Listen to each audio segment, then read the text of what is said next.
তো হ্যালো বন্ধুরা, গতকাল আইপিএল এর দুটি গুরুত্বপূর্ণ ম্যাচ অনুষ্ঠিত হয়। তো যে ম্যাচে বেশ কিছু রেকর্ড তৈরি হয়েছে। তো এই বিষয়ে আমরা আসবো। তো তার আগে স্পোর্টস আলোচনায় আপনাদের সবাইকে স্বাগত জানাই। যারা চ্যানেলটিকে প্রথমবার দেখছেন তারা চ্যানেলটি অবশ্যই সাবস্ক্রাইব করে পাশে থাকবেন এই ধরনের ক্রিকেট সংক্রান্ত গুরুত্বপূর্ণ আপডেট পেতে। তো চলুন এবার মূল বিষয়ে যাওয়া যাক। তো গতকাল আইপিএল এর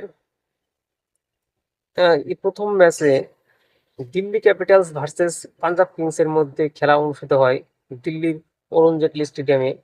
তো দিল্লি প্রথমে টসে জিতে প্রথমে তারা ব্যাটিং করার সিদ্ধান্ত নেয়।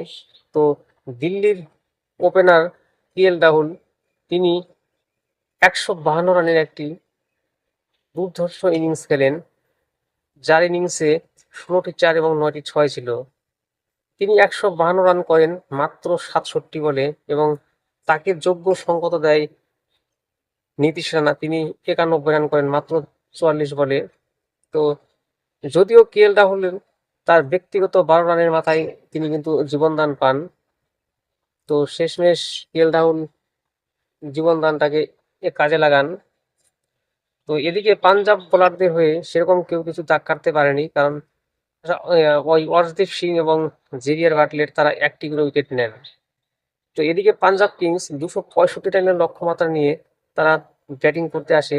তাদের দুই ওপেনার প্রিয়াঙ্ক সারিয়া এবং প্রভ সিমরান সিং, এই দুজনই মূলত কিন্তু পার প্লেতে 100 রানের উপর রান তারা তুলে দেয়। কারণ শেষ পর্যন্ত প্রিয়াঙ্ক সারিয়া তিনি 17 বলে 43 রান করে আউট হয়ে যান এবং প্রভ সিমরান সিং তিনি 76 রান করে মাত্র 26 বলে। Outstanding innings. এরপর কুপার কনলি তিনি বেশিক্ষণ থাকতে পারেনি, 17 করে আউট হয়ে যান এবং শ্রেয়াস আয়ার তিনি 71 করে নট আউট থাকেন এবং শেষ দিকে নেহাল ওয়াদেরা 25 এবং শশাঙ্ক সিং 19 করে নট আউট থাকেন। তো পাঞ্জাব কিংস তাদের নির্দিষ্ট লক্ষ্যে পৌঁছতে তারা কিন্তু 18.5 বলে তারা কিন্তু খেলাটি শেষ করে দেয় এবং 6 উইকেটে তারা ম্যাচটি জিতে নেয়। তো পাঞ্জাব কিংস যে রেকর্ডটি তৈরি করলেন সেটি হলো 2024 সালের কেকেআর এর বিরুদ্ধে পাঞ্জাব কিংস সর্বোচ্চ 262 রান কিন্তু তারা চেস করেছিলেন। তো গতকাল সেই রেকর্ডটি তারা ভেঙে দিলেন, কারণ 265 রান তারা কিন্তু চেস করে নিলেন। এদিকে গতকালের 2 নম্বর ম্যাচে মুখোমুখি হয়েছিল Sunrisers Hyderabad versus Rajasthan Royals.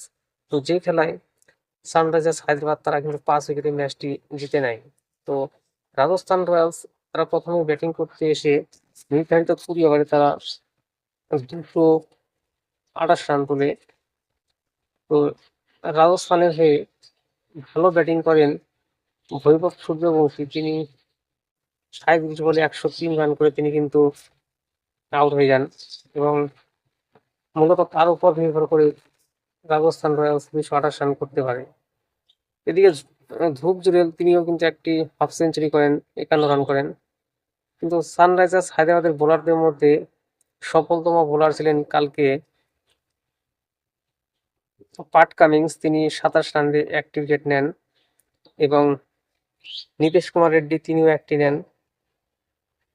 যাই হোক, এদিকে সানরাইজার্স হায়দ্রাবাদ 229 রানের লক্ষ্যমাত্রা নিয়ে তারা যখন ব্যাটিং করতে আসে তাদের হয়ে ভালো ব্যাটিং করেন অভিষেক শর্মা, তিনি 29 বলে 57 রান করেন এবং ঈশান কিষান তিনি 74 রানের একটি দুর্দান্ত ইনিংস খেলেন। এরপর ক্লাসেন তিনি 29 এবং নীতিশ কুমার রেড্ডি তিনি 36 রান করেন। তো শেষমেশ তারা কিন্তু 5 উইকেটে ম্যাচটি জিতে নেয়। তো এই ছিল আপডেট। ধন্যবাদ।